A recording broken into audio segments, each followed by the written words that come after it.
Allu Arjun July cinema చూసిన రానోలా అందులో బ్యాంకుల దోపిడీ చేయనీకొచ్చిన దొంగల ముఠ గోడను బద్దలు కొట్టి మరి లాకర్లున్న పైసలు మొత్తం మాయం చేస్తారు కదా. ఇక అచ్చం గసంటి ముచ్చట్నే సూర్యాపేటలో జరిగింది. కానీ అది బ్యాంకుల కాదు, ఓ బంగారు దుకాణంలా. మరేందా ముచ్చట, ఏం కథనో పురాగా చూసేద్దాం పాండ్రి.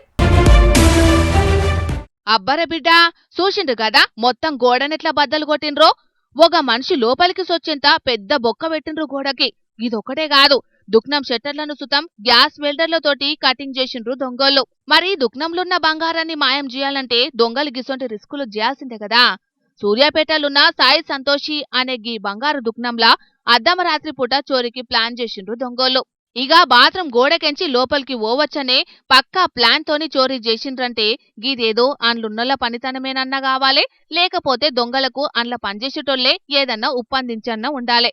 ఇక రాత్రిపూట దుక్నాలకి తాళలేసుకుని పోయినాక వచ్చిన దొంగల ముఠ అండ్లున్న బంగారాన్ని మొత్తం లూటీ చేసిండ్రట. గిట్లా దోపిడికొచ్చిన దొంగలు మొత్తం జులై సినిమానే రిపీట్ చేసిండ్రనుకో రాదురి. ముందుగాల్నే ఎవరికి అనుమానం రాకుండా అండ్లున్న సీసీ కెమెరాల వైర్లను మొత్తం కత్తిరించిండట. అటెంకాల అనుకున్నట్టే గోడను బద్దలు కొట్టుకొని లోపలికి పోయినాక గ్యాస్ కట్టర్లతోని లాకర్లను ఓపెన్ చేసి అండ్లున్న 18 కోట్ల విలువైన 18 కిలోల బంగారాన్ని మొత్తం మాయం చేసిండట. ఇగో చూసిండ్రు కదా, గ్యాస్ మొద్దులను ఈయన్నే ఇడిచిపెట్టి పోయిండ్రంటే చోరీకెంత పెద్ద స్కెచ్ చేసిండ్రో దీన్ని బట్టే అర్థమైతున్నది. ఇక పాపం తెల్లారి దుక్నపోళ్ళొచ్చి చూసే వరకు దోపిడి ముచ్చట బయటపడ్డది. మొత్తం 18 కోట్ల విలువైన బంగారం కండ్లు మూసి దర్శంతల్నే మాయం చేసిండ్రని మస్తుగా కండ్లెంబటి నీళ్లు తీసుకున్నారు.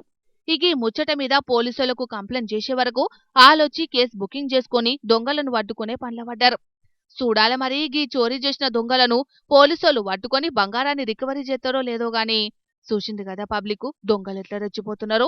ఎంత రిస్క్ అయినా మంచిదే గాని పెద్ద పెద్ద దుకాణాలను టార్గెట్ చేసి మరి అందులున్న సొమ్ముల్ని మాయం చేస్తున్నారు గిట్లా. ఆయన దుకాణాలల్లా కోట్ల విలువైన సొమ్ములు పెట్టుకున్నప్పుడు ఎవలన్నా సెక్యూరిటీలను పెట్టుకోవాలి కదా. అటెంకాల పోయినాక బాధపడితే ఏముంటదని అనబట్టిండ్రు కొందరు గిది చూసినోళ్ళు. ఆయన ఏదో మారుమూల పల్లెటూర్లంటే ఏమో అనుకోవచ్చు గాని పట్నాలల్లా సుతం దొంగలు గీతిరిగా రెచ్చిపోతున్నారంటే వాళ్ళను కంట్రోల్ చేసే పోలీసులు చక్కగా పనిచేత్తలేరన్నట్టే లెక్క. మరి అద్దమ్మ రాత్రులు రోడ్ల మీద పెట్రోలింగ్ పోలీసులు ఏం చేస్తున్నారో అని గరమైతున్నారు గీ ముచ్చట ఎరికైనా చాలా మంది పబ్లిక్.